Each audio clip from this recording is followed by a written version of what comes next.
Sallallahu ala Muhammad sallallahu alaihi wasallam. Makanya ada sebuah kaidah gini ya, di mana perkataan itu adalah begini. Orang Muslim yang banyak dosanya, itu jauh lebih baik daripada orang yang tidak Muslim atau non-Muslim atau orang kafir, walaupun sedikit dosanya. Nah, itu merupakan bagian dari salah satu penjelasan ulama. Saya ulang kembali. Jadi berdasarkan pada surat Al-Hijr ayat yang kedua, maka ada banyak sekali penjelasan, ragam, penjabaran. Di mana salah satunya adalah orang Muslim, walaupun banyak dosanya, itu lebih baik daripada orang non-Muslim atau orang yang kafir, walaupun sedikit dosanya. Mungkin kita sebagian ada yang bingung. Gimana itu maksudnya, Ustaz? Begini. Ada nggak orang Muslim, tapi dia mungkin melakukan zina. Mungkin dia minum khamr. Mungkin dia korupsi. Mungkin dia membunuh. Tapi tetap dia seorang Muslim. Dia tetap seorang Muslim. Dia tidak mau menyembah kepada sesuatu selain Allah. Dia tidak mau melakukan kesyirikan. Walaupun mungkin dia kalau membunuh. Kalau minum khamr. Kalau adalah perempuan, dia berzina. Walaupun dia banyak dosanya, selama di dalam hatinya ada keislaman yang tidak pernah padam dengan kesyirikan, itu lebih baik. Daripada orang yang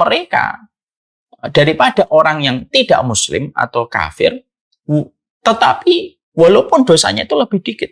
Ada nggak orang non-Muslim, dia kafir, non-Muslim, dia tidak mau zina banyak, dia tidak mau membunuh banyak, dia tidak mau minum khamr banyak. Tapi walaupun dosanya sedikit, tapi ketika diiringi dan dibarengi dengan ketidakmauan dia beriman kepada Allah, maka itu jauh lebih berat daripada yang pertama. Ini bukan berarti nanti, maaf ya, kita menggampangkan minum khamr, menggampangkan zina. Enggak. Bukan berarti nanti kalau mentang-mentang Muslim akhirnya kita menggampangkan, udahlah, saya nggak apa-apa zina, saya nggak apa-apa minum khamr, kan nanti juga masuk surga juga. Ini juga nggak boleh, ini namanya meremehkan tentang azabnya Allah. Tapi kalau dalam satu kondisi, dalam satu penjabaran kaidah adalah, kalau seorang Muslim, walaupun dia pezina sekalipun, walaupun dia pembunuh 100 nyawa, tapi selama dia Muslim, dia tetap bisa punya harapan mendapatkan rahmatnya Allah.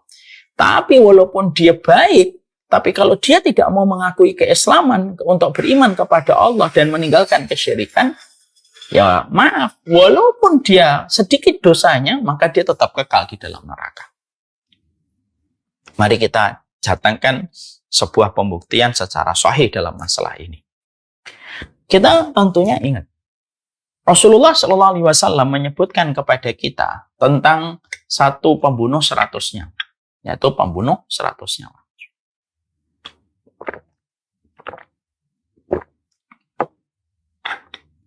Membunuh 100 nyawa. Yang mana ketika dia membunuh 99 lalu bertanya kepada salah satunya yang dia temui, apakah orang semacam dia bisa diterima taubatnya oleh Allah. Maka dikatakan olehnya, kamu tidak bisa, terlalu banyak dosamu, dan dibunuh menjadi genap 100 nyawa. Lalu bertemu dengan orang yang tepat dan mengatakan, orang semacam dirimu masih bisa diampuni. Tinggalkan kampung durjana menuju ke kampung orang yang salih. Dia melakukan perjalanan, meninggalkan kampung durjana menuju ke kampung orang yang salih. Di tengah perjalanan meninggal dunia. Maka Allah melipat buminya dan menjadikan posisi mayatnya lebih dekat ke kampung orang yang salih daripada kampung durjana yang dia tinggalkan.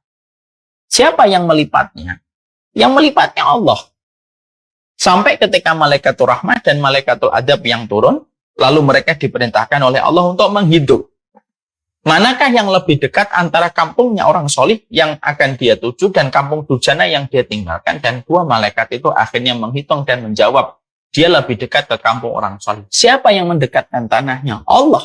Walaupun dia melakukan dosa, 100 nyawa dia bunuh. Kenapa dia tetap mendapatkan rahmat? Karena dia muslim. Walaupun melakukan dosa besar. Karena rahmatnya Allah, sebagaimana yang Allah firmankan di dalam hadits qudsi, inna rahmati taglibu ghadabi. Sesungguhnya rahmatku itu mengalahkan murka. Selama mereka itu tetap muslim. Selama mereka tetap muslim. Walaupun kita bukan berarti meremehkan amalan-amalan dosa besar. Enggak. Ini kita bicara tentang kaidah akidah. Jadi walaupun mereka itu melakukan dosa besar itu tetap mendapatkan rahmat. Pezina, tapi selama dia muslim tetap ada kemungkinan besar dia mendapatkan rahmat, terutama ketika dia bertaubat. Bukankah kita mendapati ada pezina pada zaman Rasulullah namanya Ma'is bin Malik.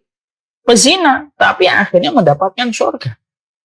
Di situ kita mendapati muslim banyak dosanya, itu tetap ada kemungkinan mereka mendapatkan rahmatnya Allah. Beda dengan orang kafir atau orang musyrik, walaupun dosanya dikit, dia tidak membunuh, dia tidak melakukan zina, tapi dia musyrik ataupun dia kafir, maka itu lebih buruk daripada muslim, tetapi banyak dosanya. Kenapa? Penentangan dan penolakan dia untuk beriman kepada Allah yang menjadikan Allah tidak akan menerima kebaikannya, karena syarat diterimanya kebaikan itu karena syarat diterimanya kebaikan itu adalah dengan harus beriman kepada Allah terlebih dahulu. Kita lihat Abu Thalib. Abu Thalib tidak sejahat hadis yang pertama yang tadi disampaikan oleh Rasulullah. Ya. Abu Thalib itu tidak membunuh 100 nyawa. Mending membunuh 100 nyawa. 1 nyawa pun beliau pun tidak pernah membunuh. Beliau begitu baik kepada Rasulullah. Beliau membackup Rasulullah. Beliau rela untuk diboikot dan diembargo bersama dengan Rasulullah. Tapi kenapa? Masya Allah ya. Tetapi kenapa Abu Thalib itu kekal di dalam neraka? Dan dia tidak akan pernah terangkat dari neraka disebabkan Abu Thalib. Masya Allah. Disebabkan karena Abu Thalib itu, beliau itu menolak untuk beriman kepada Allah Subhanahu wa Ta'ala. Di sinilah kita akhirnya memahami pentingnya bagi kita hari ini. Jangan sampai kita menjadi orang yang tidak memahami betapa berharganya sebuah proses keislaman manusia. Karena di antara penyesalan manusia ketika Yaumul Hasrah, yang merupakan nama lain dari hari kiamat itu adalah hari hasrah, hari penyesalan. Maka di antara penyesalan besarnya manusia itu adalah ketika mereka tidak beriman kepada Allah. Ya. Makanya akhirnya disinilah kita memahami sebagaimana di dalam surat Ali Imran ayat yang ke-85. Wa may yabtaghi ghairal Islam dinan fala yuqbala minhu wa huwa fil akhirati minal khasirin. Makanya jelas di dalam surat Ali Imran 85 Allah menyampaikan siapapun mencari agama selain Islam, fala yuqbala minhu wa huwa fil akhirati minal khasirin. Enggak akan Allah terima. Semua agama yang dia bawa itu enggak akan Allah terima. Dan dia akan termasuk orang yang paling merugi dan paling besar kerugian penyesalan yang dia hadapi ketika dulunya mereka tidak mengikuti Islam yang ditinggalkan oleh Rasulullah sallallahu alaihi wasallam. Sekarang bagaimana kita menjawab orang-orang yang tadi mengatakan bahwasanya semua agama sama, terutama ketika kita mendapati mereka memiliki sebuah syubhat bahwasanya semua agama sama itu ada di dalam Al-Quran. Salah satunya di dalam surat Al-Baqarah ayat 62. Innal ladzina amanu wal ladzina hadu wan nasara wasabiina man amana billahi wal yawmil akhir wa amila salihan falahum ajruhum inda rabbihim wala khaufun alaihim wala hum yahzanun. Al-Baqarah 62. Orang-orang yang mereka itu mengatakan dan ngotot kekeh bahwasanya semua agama itu sama di hadapan Allah menggunakan dalil surat Al-Baqarah 62.